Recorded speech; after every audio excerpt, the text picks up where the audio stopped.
Assalamualaikum warahmatullahi wabarakatuh. Selamat pagi teman-teman semuanya. Nah, pada pagi hari ini sebelum kita mengawali perkuliahan, mari kita berdoa bersama-sama menurut agama dan kepercayaan masing-masing. Berdoa dimulai. Berdoa selesai. Nah, langsung saja pada pertemuan kali ini kelompok kami akan mempresentasikan hasil diskusi dari kelompok kami, yaitu mengenai bahan dan jumlah halaman, perwajahan, ukuran kertas, penomoran, serta penyajian penulisan judul, tujuan penyusunan, dan lembar persetujuan. Nah, makalah ini ditulis untuk memenuhi tugas salah satu mata kuliah, yaitu teknik menulis karya ilmiah dengan dosen pengampu Ibu Dr. Sri Mulyati, Magister Pendidikan. Nah, kelompok kami yaitu kelompok 3 yang terdiri dari yang pertama Amida Septiana dengan NIM 205-2018. Lalu ada Haris Aziz Setiawan dengan NIM 205-2119. Lalu Sarah Nabila Susanto dengan NIM 205-2120. Lalu ada Fitri Dwi Cahyani dengan NIM 205-2132. Lalu yang terakhir ada Natasha Fitria Damayanti dengan NIM 205-2137. Latar belakang karya ilmiah adalah suatu karangan yang didasarkan pada hasil suatu penelitian yang kemudian ditulis secara sistematis berdasarkan pada fakta di lapangan dan juga dengan menggunakan pendekatan metode ilmiah. Karya ilmiah juga harus memenuhi kriteria keilmuan. Karya ilmiah juga harus memenuhi yakni harus berdasarkan pada metode ilmiah, memakai bahasa yang jelas dan tepat, serta mempunyai pemakaian referensi yang benar. Maka penyusunan karya ilmiah tersebut juga diatur dengan sangat ketat dari bab awal sampai akhir untuk menghindari ada data yang terlewat. Apalagi dalam karya ilmiah ada kewajiban untuk melakukan sitasi. Lalu rumusan masalah yang pertama, apa yang dimaksud bahan dan jumlah halaman pada karya ilmiah. Lalu yang kedua, apa yang dimaksud perwajahan dalam karya ilmiah. Yang ketiga, apa yang dimaksud dengan pengukuran kertas dan penomoran dalam karya ilmiah. Yang keempat, apa yang dimaksud dengan penyajian penulisan judul. Dan yang kelima, apa yang dimaksud dengan tujuan penyusunan karya ilmiah. Yang keenam, apa yang dimaksud dengan lembar persetujuan karya ilmiah. Lalu tujuannya, yang pertama dapat mengetahui bahan dan jumlah halaman pada karya ilmiah. Yang kedua, dapat mengetahui perwajahan dalam karya tulis ilmiah. Yang ketiga, dapat mengetahui pengukuran kertas dan penomoran dalam karya tulis ilmiah. Yang keempat, dapat mengetahui penyajian penulisan judul. Yang kelima, dapat mengetahui tujuan penyusunan karya tulis ilmiah. Dan yang terakhir, dapat mengetahui lembar persetujuan karya tulis ilmiah. Nah, pembahasan yang pertama yaitu mengenai bahan dan judul halaman yang akan disampaikan oleh teman saya. Saya persilahkan. Bahan dan judul halaman. Bahan untuk menulis karya ilmiah. Kertas yang digunakan untuk mengetik karya ilmiah sebaiknya kertas HVS yang berukuran kuarto 21,5 x 28 cm. Sedangkan untuk kulitnya digunakan kertas agak tebal.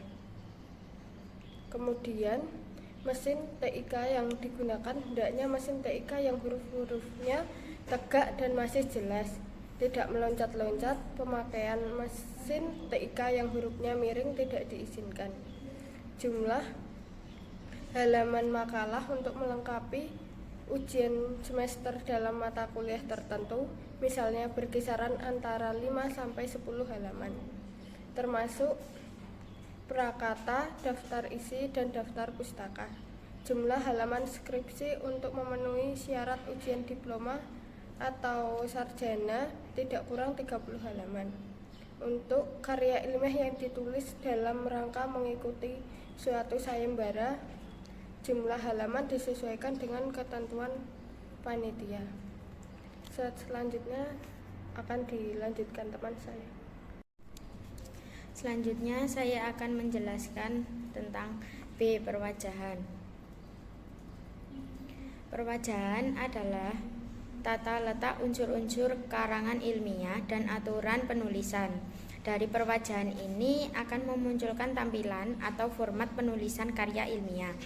Perwajahan itu meliputi ukuran kertas, huruf yang dipakai, spasi, margin atau tepi batas. Huruf yang dipakai adalah Times New Roman dengan ukuran 12 atau Arial dengan ukuran 11. Spasi yang dipakai dalam karya ilmiah adalah 2 spasi, sedangkan abstrak adalah 1 spasi. Selanjutnya yaitu komponen perwajahan. Yang pertama kali dilihat dari sebuah karya tulis ilmiah ini adalah wajah, kulit, sampul, dan halaman judul karya tulis ilmiah yang bersangkutan. Sebagai hal yang pertama dilihat, maka penataan sampul ini harus dilakukan dengan sedemikian rupa sehingga menjadi lebih menarik.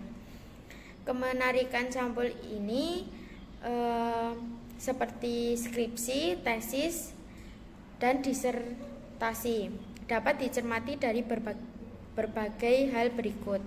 Yang pertama yaitu pewarnaan. Warna sampul sebuah karya tulis ilmiah adalah warna yang polos, misalnya seperti hitam, kuning, ungu, oranye, abu-abu, dan lain-lain.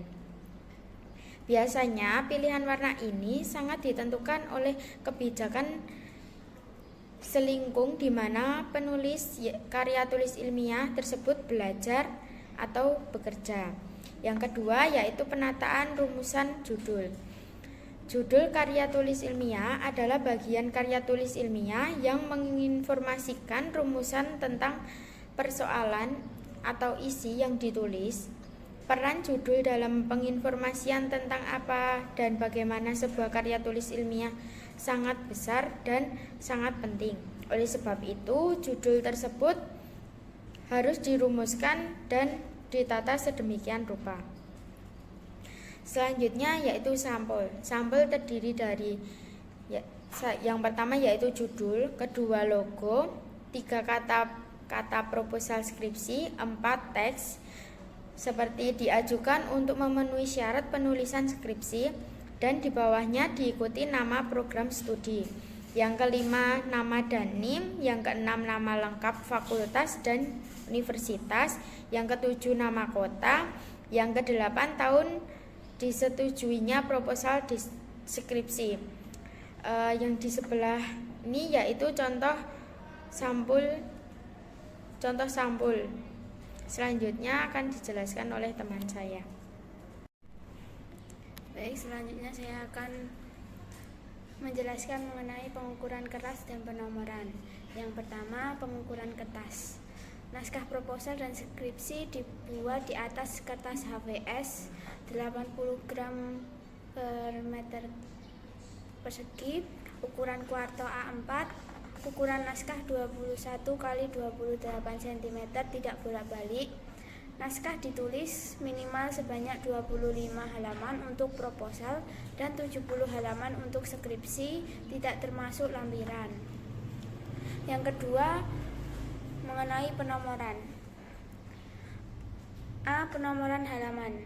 Pada penomoran halaman ada 3 bagian. Yang pertama ada pada bagian awal. Pada bagian awal penomoran halaman proposal dan skripsi seperti judul, persetujuan, pengesahan, pernyataan orisinalitas, moto, persembahan, persetujuan publikasi karya ilmiah, abstrak, kata pengantar, daftar isi, daftar tabel, daftar gambar, dan lampiran diberi nomor halaman dengan angka Romawi kecil dan ditempatkan di tengah simetris di bagian bawah.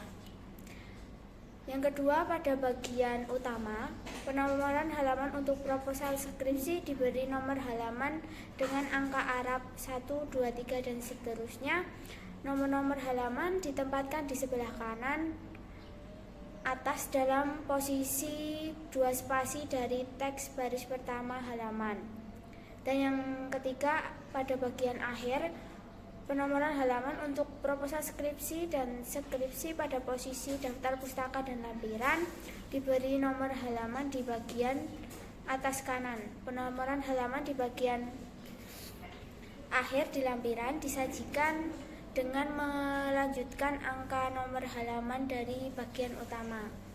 Untuk contohnya di samping dapat bisa dilihat. Untuk selanjutnya penomoran bab, subbab, dan anak subbab, yaitu ada 4. Yang pertama, nomor bab. Pada nomor bab ini ditulis dengan huruf Romawi besar dan dicetak tebal atau bold. Kemudian di baris berikutnya ditulis judul babnya dengan huruf kapital dan dicetak tebal. Nomor dan judul bab ditulis di tengah halaman dengan pengaturan tanpa diakhiri tanda titik. Yang kedua, nomor subbab. Nomor subbab diketik sejajar dengan batas tepi atau margin sebelah kiri, ditulis dengan huruf urutan abjad huruf kapital yakni A, B, C, dan seterusnya. Judul subbab diketik dengan huruf cetak tebal tanpa diakhiri dengan tanda titik. Yang ketiga, nomor subbab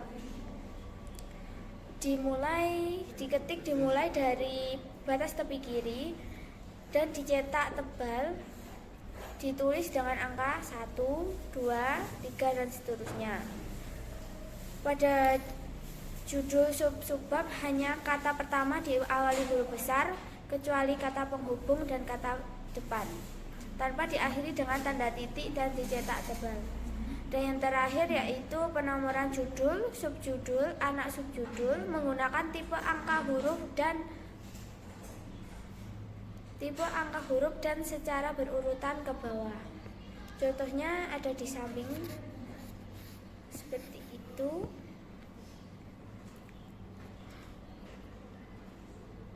Untuk selanjutnya, penyajian penulisan judul.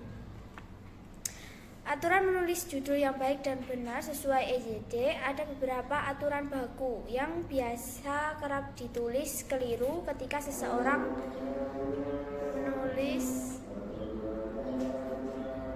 menulis membuat judul. Yang pertama, aturan menulis huruf kapital dalam judul. Huruf kapital digunakan sebagai huruf pertama semua kata. Gunakan huruf kecil hanya untuk kata-kata yang bersifat partikel kecuali ia terletak di awal judul. Kata-kata yang tergolong seperti partikel yang konjungsi atau kata penghubung, preposisi atau kata depan, dan interjeksi yaitu seruan perasaan, contohnya seperti di, ke, dari, dan sebagainya. Untuk contoh judulnya, peran orang tua dalam penerapan sikap toleransi pada anak. Yang kedua, contoh kata ulang sempurna. Dasar-dasar seperti dasar-dasar, main-main, makan-makan. Nah, di kata ulang sempurna ini dalam judul harus dituliskan dengan diawali huruf kapital. Untuk contohnya seperti analisis dasar-dasar pembentukan pendidikan karakter di SD. Untuk kata ulang sempurnanya ada dasar-dasar. Yang ketiga, kata ulang berubah bunyi. Pada kata ulang berubah bunyi ini dalam judul harus ditulis dengan satu huruf kapital, yaitu pada kata pertama saja. Contohnya, analisis dampak mengkonsumsi sayur mayur terhadap pertumbuhan anak usia dini. Dan yang keempat, contoh kata ulang berimbuhan. Penulisan kata ulang berimbuhan dalam judul harus ditulis dengan memakai huruf kapital pada kata pertama saja. Contohnya, analisis dampak pengguna smartphone terhadap siswa yang suka bermalas-malasan belajar. Untuk selanjutnya akan dijelaskan oleh teman saya. Baik, di sini saya akan melanjutkan materi yang telah disampaikan oleh teman saya, yaitu yang selanjutnya mengenai tujuan penyusunan. Nah, tujuan penyusunan yang pertama yaitu sebagai wahana melatih mengungkapkan pemikiran atau hasil penelitiannya dalam bentuk tulisan ilmiah yang sistematis dan metodologis. Yang kedua, menumbuhkan etos ilmiah di kalangan mahasiswa sehingga tidak hanya menjadi konsumen ilmu pengetahuan tapi juga mampu menjadi penghasil atau produsen pemikiran dan karya tulis dalam bidang ilmu pengetahuan, terutama setelah penyelesaian studinya. Yang ketiga, karya ilmiah yang telah ditulis itu diharapkan menjadi wahana transformasi pengetahuan antar sekolah dengan masyarakat atau orang-orang yang berminat membacanya. Dan selanjutnya yaitu membuktikan potensi dan wahana ilmiah yang dimiliki mahasiswa dalam menghadapi dan menyelesaikan masalah dalam bentuk karya ilmiah setelah yang bersangkutan memperoleh pengetahuan dan pendidikan dari jurusannya. Yang terakhir yaitu melatih keterampilan dasar untuk melakukan penelitian. Nah, materi yang selanjutnya yaitu mengenai lembar persetujuan. Nah, dalam lembar persetujuan ini ada hal-hal yang harus dicantumkan. Yang pertama yaitu mengenai judul proposal, yang kedua nama NIM dan mahasiswa, yang ketiga nama program studi dan fakultas, yang keempat teks tersebut telah disetujui dosen pembimbing untuk diajukan sebagai syarat penulisan skripsi pada Fakultas Keguruan dan Ilmu Pendidikan Universitas Veteran Bangun Nusantara Sukoharjo. Yang kelima yaitu hari dan tanggal persetujuan. Yang keenam tanda tangan, nama lengkap dan nomor induk pegawai atau NIP pembimbing 1 dan pembimbing 2. Dan yang terakhir yaitu tanda tangan, nama lengkap dan nomor induk pegawai NIP ketua program studi. Nah, lembar selanjutnya yaitu mengenai contoh-contoh halaman lembar persetujuan. Bisa diperhatikan. Nah, itu tadi penyampaian materi dari saya. Saya kembalikan ke moderator. Nah, demikian pemaparan dari kelompok kami. Apabila ada kekurangan kami mohon maaf. Terima kasih. Wassalamualaikum warahmatullahi wabarakatuh.